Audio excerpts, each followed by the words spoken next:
नमस्कार दोस्तों, कैसे हैं आप। उम्मीद करता हूं कि आप सब लोग अच्छे होंगे, खुश होंगे और स्वस्थ होंगे। आपका जो स्वास्थ्य है वो बहुत अति उत्तम होगा और मैं भगवान से प्रार्थना करता हूं कि आज का दिन आपका बहुत ही ज़्यादा शुभ हो और अच्छा हो। दोस्तों, कई बार क्या है ना, हम सीखने की कोशिश नहीं करते हैं, हम कुछ भी सीखना नहीं चाहते हैं। हम जितना भी सीख चुके हैं हम उसको ही संपूर्ण ज्ञान समझ लेते हैं और जो चीज़ हमारी बुद्धि के अंदर भरी हुई है, जो भी हमारी बुद्धि के अंदर चल रहा है, हम समझते हैं कि हम सबसे बड़े ज्ञानी हैं और हम पे सब आता है, अब हमें सीखने की कोई ज़रूरत नहीं है। हमारी संगत हो जाए इस तरीके की, हमारे साथ के मित्र हो जाएं उस तरीके के, तो फिर हमको कुछ भी कोई आगे कुछ करने के लिए प्रेरणा मिलती नहीं है। हम जहाँ हैं हम वहीं रह जाते हैं, हम कुछ कर ही नहीं पाते हैं क्योंकि हमारी संगत ही ऐसी होती है, हमारा माहौल ऐसा होता है। ना हम सीखते हैं, ना हमारे वाले जो हमारे मित्रगण होते हैं ना वही सीखने की कोशिश करते हैं, तो फिर हम सफल कैसे बनेंगे। तो दोस्तों, आज मैं आपको सुनाता हूँ एक मोटिवेशन स्टोरी। एक भंवरा था और एक गुबरीला था। भंवरा जो फूलों पर रहता है, गुबरीला एक गोबर का एक कीड़ा होता है। उन दोनों की दोस्ती थी, दोस्ती अच्छी खासी थी, दोनों मिलते थे, बातें करते थे।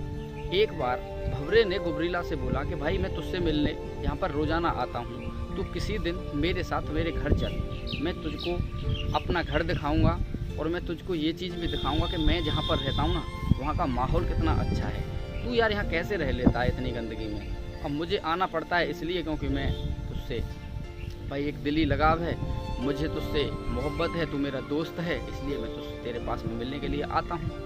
तो अब भंवरा बोला कि ठीक है, किसी ना किसी दिन चलेंगे, लेकिन भाई एक बात बता कि जब तू मेरे साथ में चलेगा तो तुझे यहाँ से हटकर माहौल, एक हटकर वहाँ का वातावरण मिलेगा।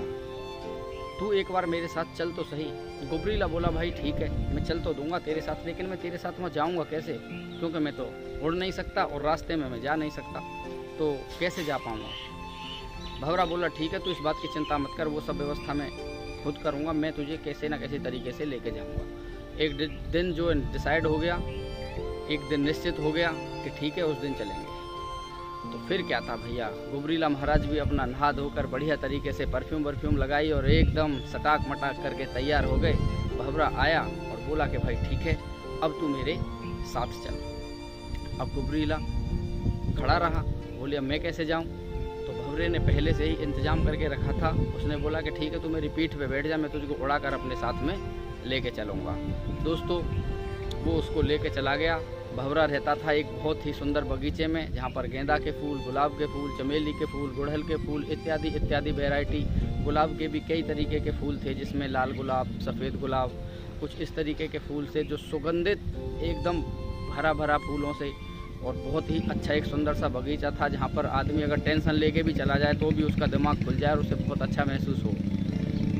अब जैसे ही भंवरे ने गुबरीला को अपनी कमर से नीचे उतारा और बोला देख भाई, मैं यहाँ पर रहता हूँ। उसने उसको देखा, देखने के बाद बोला हाँ भाई, जगह तो बहुत अच्छी है और तेरा तो यार माहौल सच में ही बहुत अच्छा है, साफ़ सफाई भी बहुत है, हम तो यार बहुत इस तरीके से अच्छे माहौल में नहीं रहते। तो भंवरा गुबरीला से बोला ठीक है, थोड़ी देर रेस्ट कर, फिर मैं तुझको घुमाने के लिए लेके चलता हूँ। जब दोनों धीरे धीरे पैदल चलने लगे तो भंवरा बोला गुबरीला से कि तुझे यहाँ पर कुछ सुगंध महसूस हो रही है, कुछ अच्छा लग रहा है। तो गुबरीला ने बोला कि नहीं, मुझे कोई सुगंध नहीं आ रही।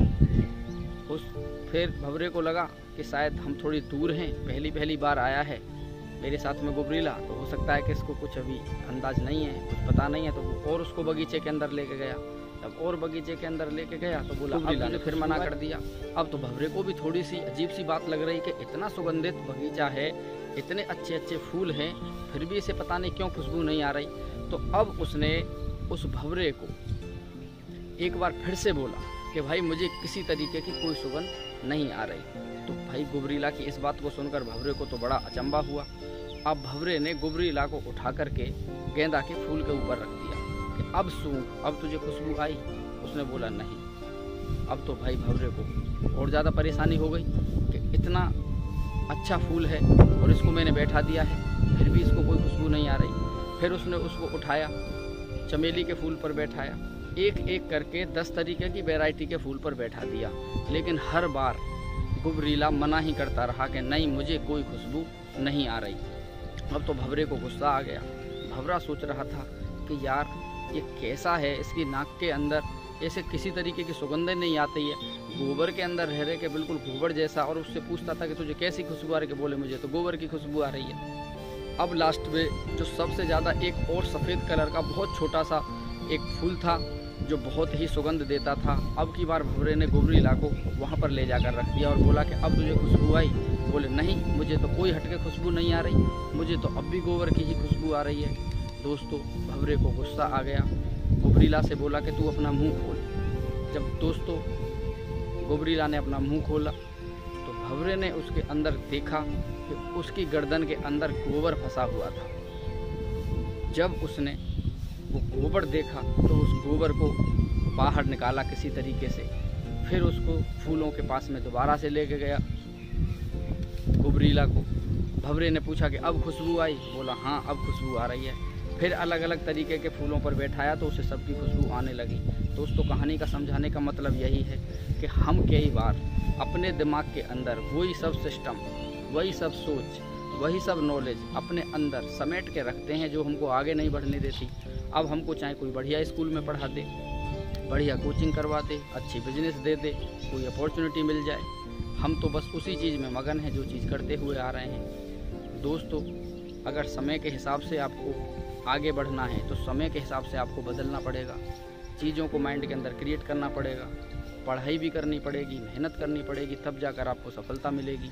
और आपके अंदर जो एक छोटी सोच बैठ गई है उसको तो डिलीट करना पड़ेगा, वरना तो गोबरीला की तरह आपको भी चाहे कितने भी फूलों के ऊपर बैठा दें, आपको आएगी गोबर की ही खुशबू। इस समझाने के लिए आपको एक कहानी सुनाई थी। अगर आपको लगता है कि वीडियो अच्छी है तो वीडियो को लाइक कर देना और चैनल को कर देना सब्सक्राइब, ताकि और भी ऐसी अन्य नॉलेजफुल और मोटिवेशन वीडियोज़ का नोटिफिकेशन आपको मिलता रहे। वीडियो के अंत में एक बार फिर वही बात कि ज़िंदगी में कर दिखाइए कुछ ऐसा कि आपका बेटा बनना चाहे सिर्फ आपके जैसा। धन्यवाद। जय हिंद, जय भारत, वंदे मातरम।